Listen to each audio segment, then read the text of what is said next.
Hello, and welcome to Take Your Life Back with Ralf Friedrichs. Today we are going to touch on a subject that actually kind of turns things around a little. Usually what we talk about is the person that has the addiction or the person that needs to recover. But in the short segment that I will be doing today, we will talk about 22 things you should never say to someone who doesn't drink, because these are the answers you might get in return. But first, as I had mentioned in the previous 5 shows, I had said that I would make 31 promises for the next 31 shows. This is based on 31 promises by Joel Osteen that you should have in your lifetime.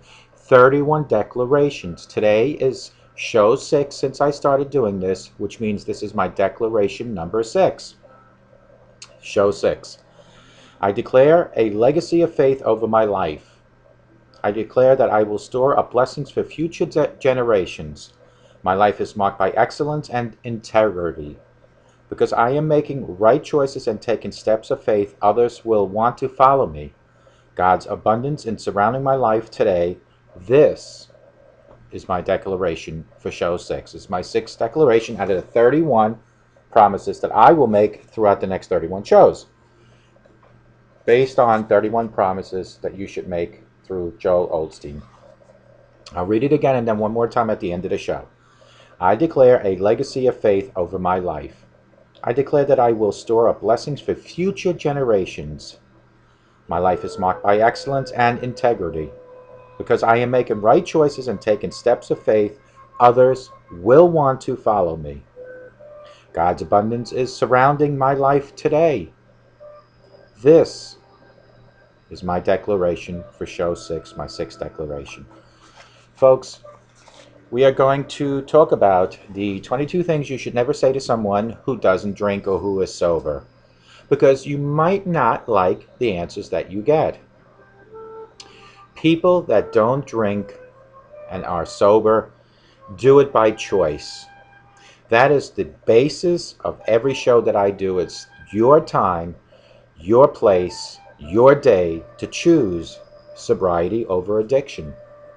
Before we jump right into this, let me give a shout out to Dr. Luis Gonzalez from Starting Point mn.com. That's StartingPoint mn.com. You can also give him a call at 844-414-8444. Dr. Luis Gonzalez has 2 entities to his business. His first side, like mine, is as a recovery coach. He will walk with you hand in hand 24 hours at a time into the future, from addiction to recovery. He, like myself, will never ever talk about your past. We are not counselors and we are not therapists. On the other side of his business, he will make you, or will attempt to make you, into a recovery coach. If you possess professionalism, personality, and passion, and you have some sort of addiction background, whether it's fighting your own, or maybe a family member or a co-worker, you are a great candidate to become an addiction recovery coach. What you need to do is to call him right now at 844-414-8444, and you can become an addiction recovery coach at Starting Point, at StartingPointMN.com. My 2 sides that I have is, the first side is where I give you directly, daily information about addiction and recovery. My website, www.clearviews.info, that's CLEARVIEWS.info, is purely based on information. It is the 411 of addiction and recovery websites. There you will find articles, pamphlets, whatever you might imagine you can find on addiction and recovery, you will find at clearviews.info. They are written by doctors, psychologists, and psychiatrists.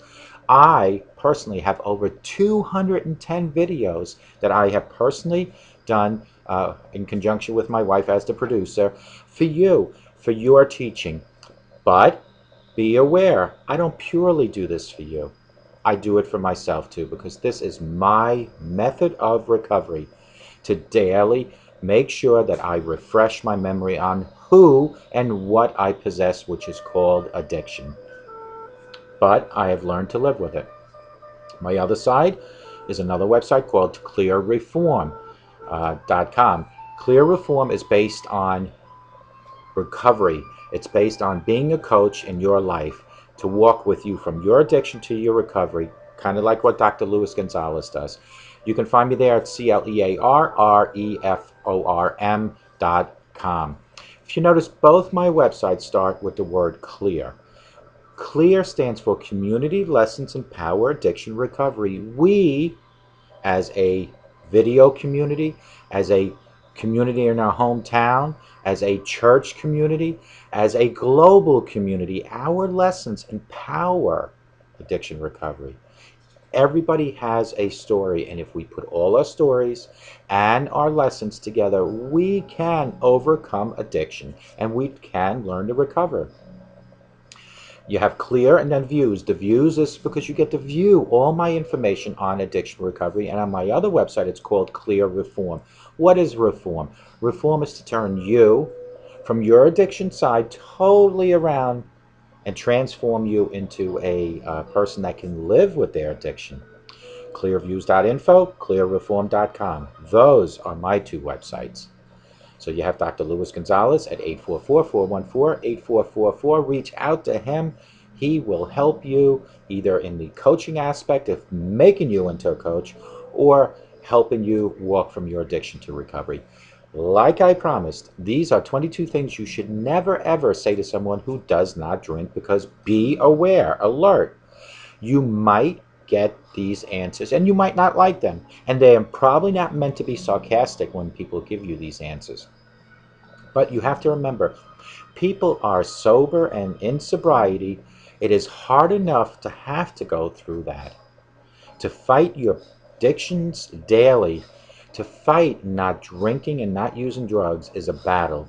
What you don't need is for people to make or ask questions like this, because these are the answers you might get. Number one, you're so uptight. This is what you might hear. I may like to be in control, but just because I don't want a beer doesn't mean I can't relax or don't want to have fun. That would be an answer that you might hear when you think that somebody, because they're not drinking or doing drugs, is so uptight. Question number two, come on, live a little. What you might hear is, I am living. Alcohol isn't the only way to do so. Again, you might think that some of these answers are sarcastic, but you have to remember, you need to ask the proper question and you need to proceed with caution. Number three, all I want to see is you drunk. This might be the answer you might hear. Sorry to crush your dreams, but that's not happening. And if that's all you want in life, it's time to aspire for more. Again, you might take this as a sarcastic answer, but you have to remember, it's how you ask a question is how you're going to get the answer. Question number four, I'm going to get you to drink. Answer number four, no you're not. The same way I'm not going to get you not to drink. People get to make their own decisions, and trying to change mine on alcohol will be a failed endeavor. Do you see how he turned this thing around? Is you are going to get me to drink? No way, because I'm going to try just as hard to get you not to drink them. Number five. Question number five. Is it for religious reasons? Whether it is or it isn't, I don't think I'm refusing a beer should prompt an interrogation on my lifestyle or my beliefs. Sound sarcastic? Yes, but why did you have to ask that question in the first place? Number six, how are you doing this right now sober? Answer number six, you're actually asking me how I'm talking to people at the party sober? Are you kidding? Really? Surely you have to, at some point. I don't know when this became a feat. Question number seven. You must think I'm such a mess. No, I don't think you're such a mess because you're drinking and I'm not. See, you asked the question, you must think I'm a mess because possibly you think that you have some sort of guilt conscious, or you know that you're drunk. But do you see how the sober person answered? With kindness. No, I don't think you're such a mess just because you're drinking and I'm not. Number eight, aren't you curious? No. If I were curious, I'd get myself drunk. Number 9. I will get you to drink. Gee, thanks. This is answer number 9. Gee, thanks, but save your $10 or however much the overpriced cocktails are here. You're not going to get me to drink. And it's foolish to even ask some of these questions. Do you think you're better than us? Is question number 10. Alcohol is a beverage, not a measure of morality or superiority or inferiority. So no, I just don't want to drink and I don't think I'm better than you. Question number 11. You must hate being places where people are drunk. If I hated being somewhere, I would leave, or I wouldn't come in the first place, is answer number 11. Question number 12. So, what do you do when you don't drink? Let me read that again. What do you do when you don't drink is question number 12. The same thing you do, minus a beer in hand, go to the bar, clubs, parties, etc. You can still go out and party drinking water or a seltzer and still have a good time. Question number 13. Don't you feel like you're missing out? If I felt like I was missing out, I'd drink. Plus, if you tell me stories of how hungover you are the next day and how it sounds pretty miserable and how you had a blackout and how you don't remember things, so I'm happy to pass on that. I want to have a clear mind. I want to continue sobriety. Be prepared for some of the answers for some of these ridiculous questions that you folks might ask. Number 14. How old are you? Are you even 21? It's flattering to think that I look that young, but yes, my ID does say I'm over 21, and yes, it's real. And if high school parties are any indicator, drinking isn't all too revealing of age anyway. How true that is. Number 15. What, are you scared of it? Are you scared of alcohol and drugs? I'm not just interested. I'm just not interested, actually, but it's scary how intense your pressuring of getting me to drink and do drink and do drugs is. That's the scary part. Question number 16. Oh, we didn't invite you because you don't drink, and we thought you'd be bored. That's the reason I wasn't invited, maybe. That's pretty harsh and untrue. If I felt that way, I wouldn't come. But I actually wanted to see you because you're my friends and you act like them. So act like them. Question number 17. You're not drinking makes it hard for me to relate to you. What a question or remark. Try to get to know me, and I'm pretty sure you relate somewhere. Let me just move this over. Number 18. You must have so much dirt on everyone watching us sober. Of course, my favorite hobby is to collect blackmail and is the sole reason I don't drink. Actually, I'm not judging. Please stop judging me and pressuring me to drink. You must be so against this stuff. Just answer. Just because I don't want to have a drink doesn't mean I'm against alcohol entirely and I think it's the worst thing. It's wonderful for people who enjoy it. I just happen to not enjoy it, and I don't want to drink, and I don't want to do drugs, and stop pressuring me. Number 20. I don't drink that much usually. Really? Okay, answer. You don't have to justify your drinking to me because I'm not you, and you don't have to report to me. Question number 21, or remark 21. But really, why don't you? Won't you please just drink or do drugs with us? You can keep asking, but the answer is going to remain no. I'm just going to get more annoyed when you keep asking me to do these things. Last but not least, don't be lame. Answer. Oh no, the threat of being uncool. Grab me 5 shots pronto. Really not. Do you see, folks? When you ask questions that probably are ridiculous questions, you'll probably not get ridiculous answer, but answers that you might feel are some sort of sarcastic answers. But you have to put yourself in a position of the person going through sobriety that sits there daily, still trying to blend into society, still trying to have a good time with society, but without the alcohol and drugs. Think twice before you ask a stupid question or a question that might offend somebody in sobriety. Think twice.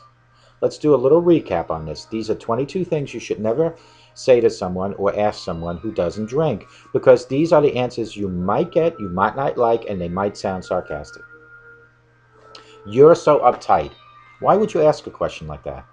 Because you might hear this: I may like to be in control, but just because I don't want a beer doesn't mean I can't relax and have fun like you. Come on, live a little. Doing drugs and alcohol is not living a little, but here's what you might hear: I am. Alcohol isn't the only way to do so. All I want to see is for you to get drunk. Sorry to crush your dreams, but that's not happening. And if that's all you want in life, it's time to aspire for more.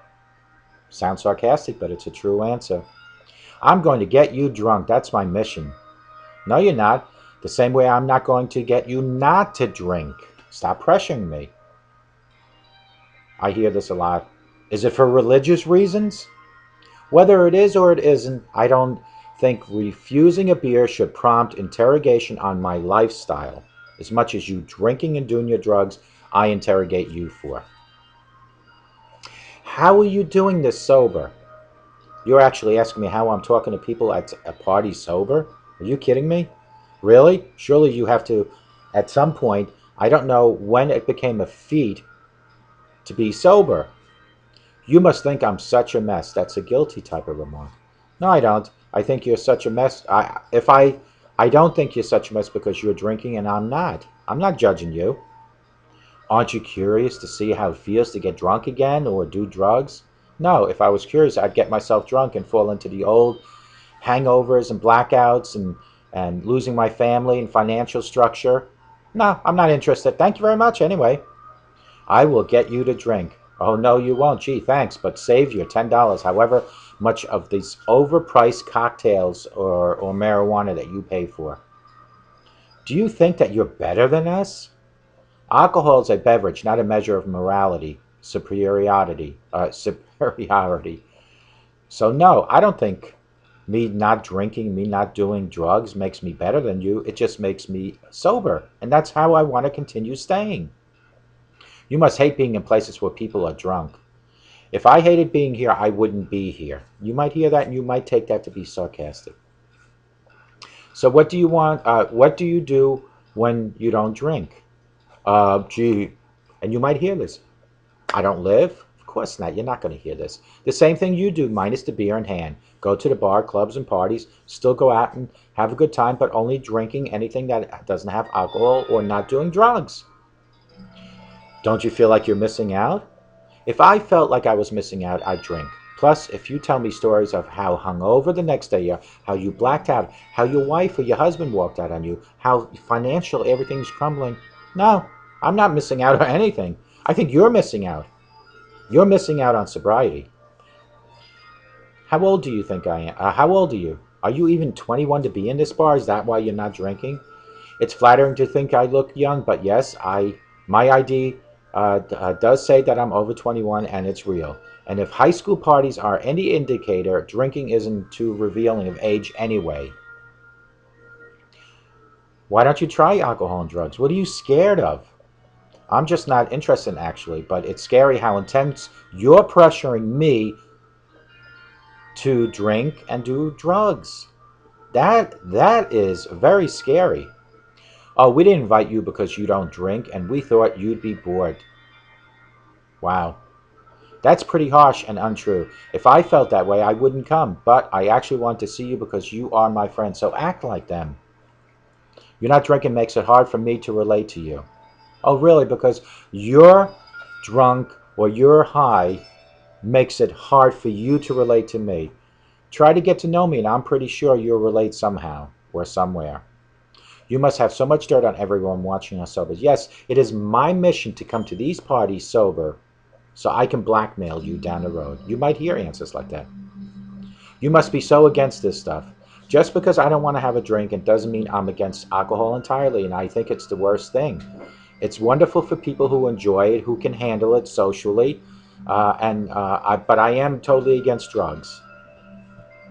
I don't drink that much usually, really.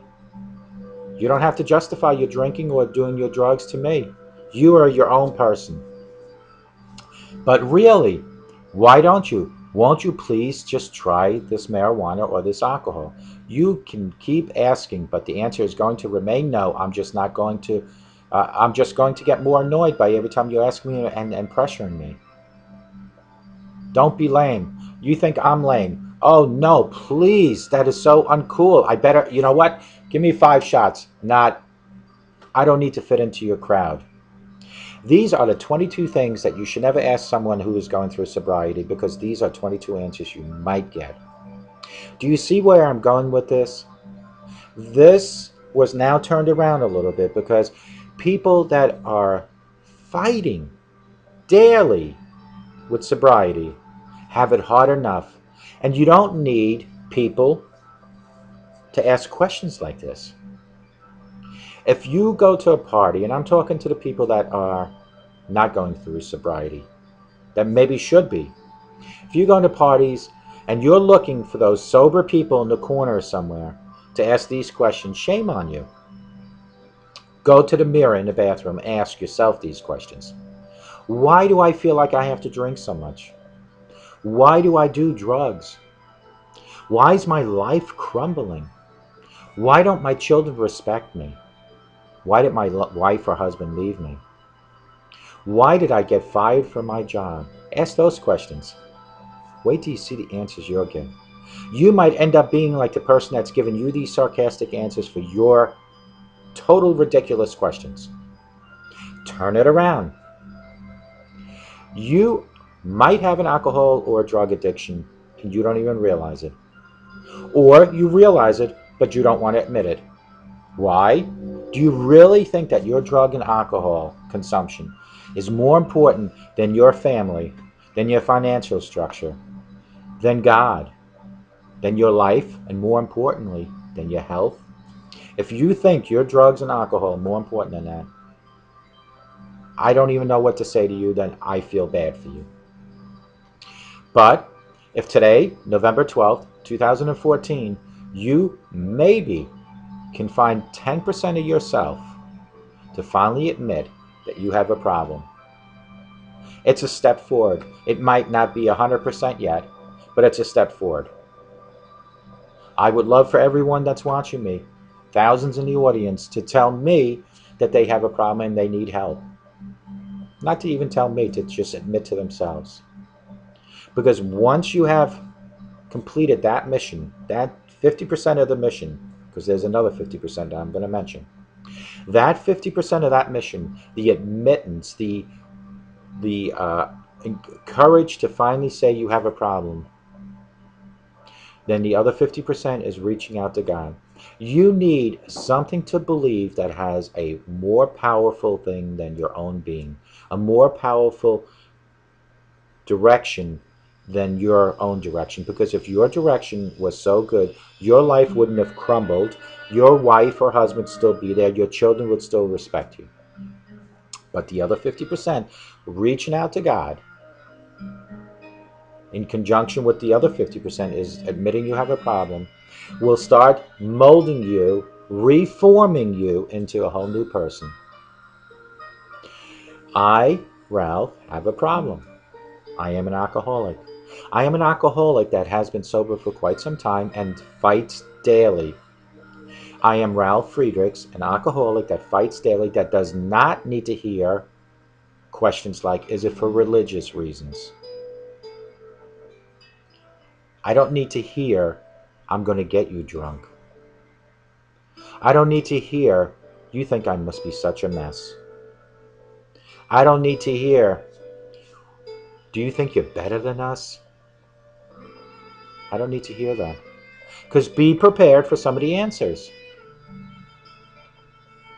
You need to change yourself. What you should do, go to that mirror and ask yourself some questions, like I mentioned it previously.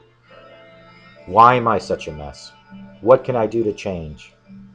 How will my life change? Answers are, you're a mess because you're choosing to be a mess, because you're choosing not to admit you have a problem and you need help. How can you change? Admit you have a problem to yourself and accept God. God's help, He will guide and direct you. Then, continuously get educated. Use AA as a template for yourself if you want to, with the 12-step program. Utilize my methods. I have 16 alternative steps. My methods are daily, anywhere from 5 to 8 hours, folks.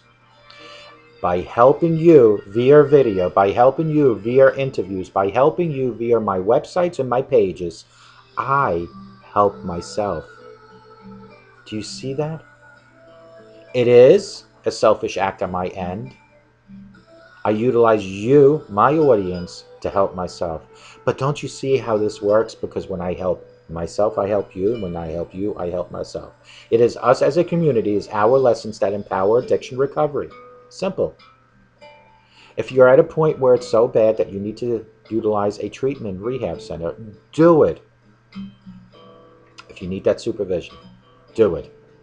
On my website, www.clearviews.info, after page 6, you'll find all 50 states that have community centers. Not all of them might be listed for your location, so go to Google search bar, type in your location and treatment centers, and you will find them.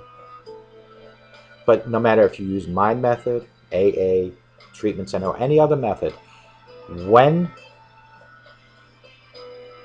and if you are ready to do this, maybe today, November 12th, 2014, include God.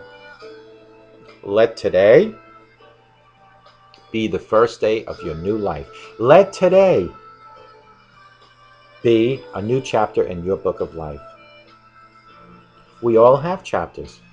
Every year of your life is a chapter. I just reached my 53rd chapter in my book. I would love to reach 100 chapters.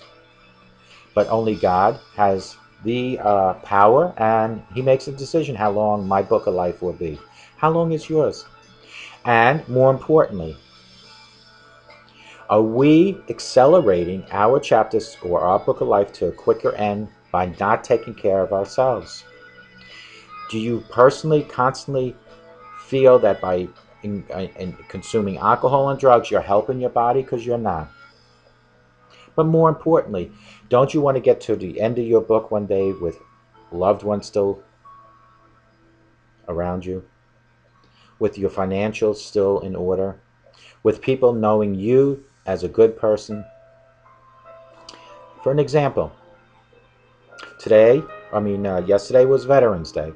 I'm a veteran, United States Marine Corps, and I've gotten so many emails or comments on Facebook. Thank you for your service. But one stands out very much in particular, and it's to a good friend of mine, Michelle, down in Virginia. Her remark hit home, and I'll quote it. Thank you for your service and how you serve now. Think about it. My service to my country back in the 80s, and my service now is because I help you to help me. Unquote. Thank you for your service and how you serve now. Thank you, Michelle, for that remark. That will always be within my heart, that remark, that comment. That comment will be within me.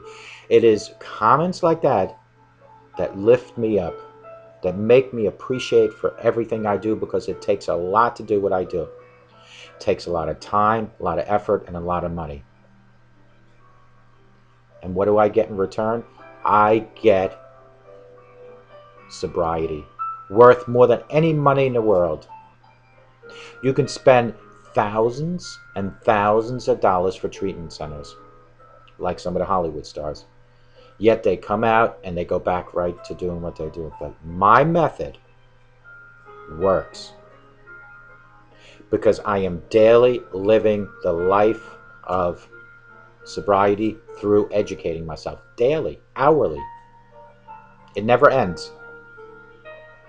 Not like some programs where you're an hour and a half or so. It never ends. So Michelle, down in Virginia, thank you so much.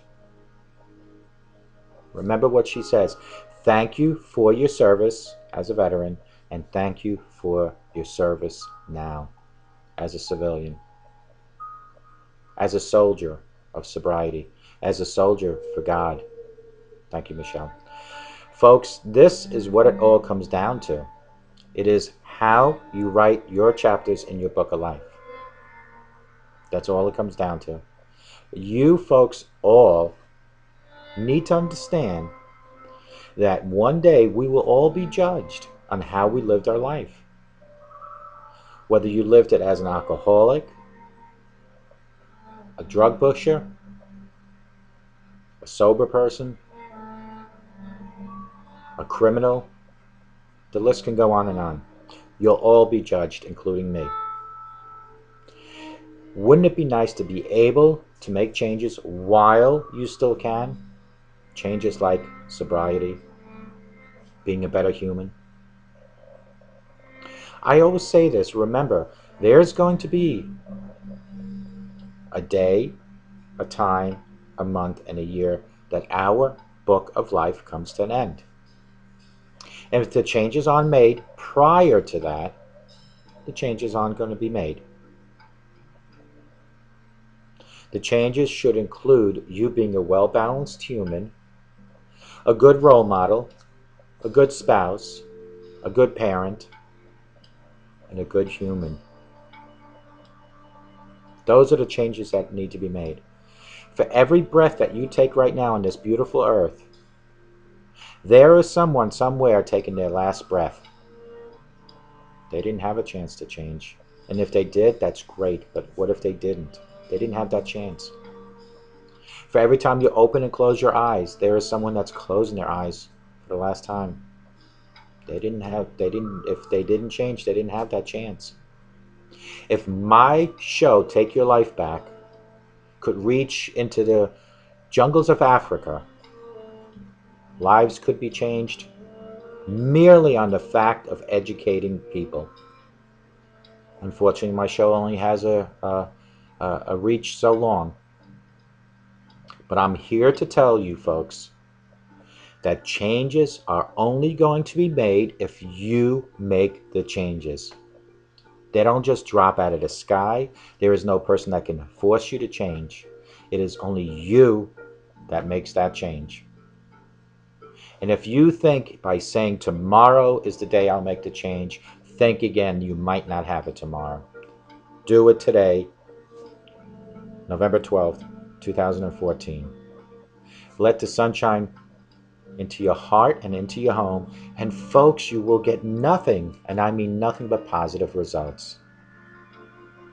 For the people that are watching me, that daily hear that they're an alcoholic, that they're full of drugs, that they're no good, I'm here to tell you, no matter what you're going through, God loves you. No matter what you're going through, God wants you to change. And I can tell you right now, no matter what people tell you how bad you are a good person that has a situation called addiction.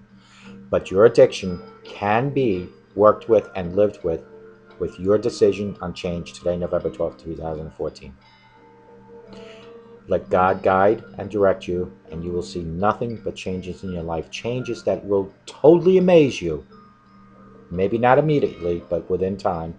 You'll see changes, relationships, changes financially, changes physically and mentally, changes spiritually. Those are changes that will happen with your acceptance of God's guidance and direction. Because your life is out of control. You need whatever higher power to help you. Me of all people, a couple years ago would have said you're totally ridiculous if I would have listened to my own tape. Within my own family, there are certain brothers and sisters that years ago were telling me that they will pray and ask God for guidance and direction, and I laughed. I said, God's not going to help you with your bills. God's not going to help you with any decision. Why do you need to pray? You just make your mind up and do it. It is now, since I have learned differently, that I can sit here and proclaim to you they were right all along. Things become better. Things look better. Positive things will appear out of nowhere with the decision of change. You don't need alcohol and drugs to have a good time. You don't need alcohol and drugs to be a better person, to be a happy person. You don't. What you need is to love yourself and to love being sober. If you have those two things, everything around you will come together. Your family will be back together with you, hopefully, if it's not too late. Your financials will get better because you're not wasting your money on drugs and alcohol. Your physical appearance will get better because you're not putting poison into your system. And your spiritual mind will become better because you're reaching out to God for guidance and direction. Start today, November 12th, 2014. Always remember, never ever say tomorrow is a guarantee, because it's not. Start doing the right thing and start doing it today. I am here 24/7 via text 631-599-0218. I am here on my hotline 844-405-HELP to talk to you. I am here with information on clearviews.info, which is I call the 411 in addiction recovery information, with over 210 videos that I have done. I am here to help you as an addiction recovery coach on clearreform.com. I am here with my Facebook pages, my open groups, my live interviews. If anyone wants to talk to me and be on one of my shows, I will have you set up Skype if you don't have it, and we will talk via computer, and I will put that on my show. I will let you say whatever you need to say, within reason, of course, because profanity is not allowable on my show. But the Take Your Life Back show is an open forum for people like you and for me and anyone else that you know, and it's all for free. The only thing I ask in for return is an open mind and sobriety if you can. I understand relapses happen. I had 6 or 7. I am not one of those people that will sit there and say, oh, a relapse is a choice, because it's not. It's a weak moment that a human has. In the Bible, God forgives. Certainly, we as humans can forgive each other for relapsing. But the main thing is to pick yourself up and continue in sobriety. I look forward to hearing from each and every one of you. Remember, a sober today, I guarantee you, makes for a better tomorrow. And if you believe what I tell you in your head, it will become clear in your heart. It will become so clear, like the sunshine in your heart and your home. You'll see nothing but positive results. Stay away from negativity and the naysayers. Reach out to God and ask for guidance and direction. More importantly, or just as importantly, is reach down into your gut and admit you have a problem, and let me help you take your life back. May God bless you and have a sober day.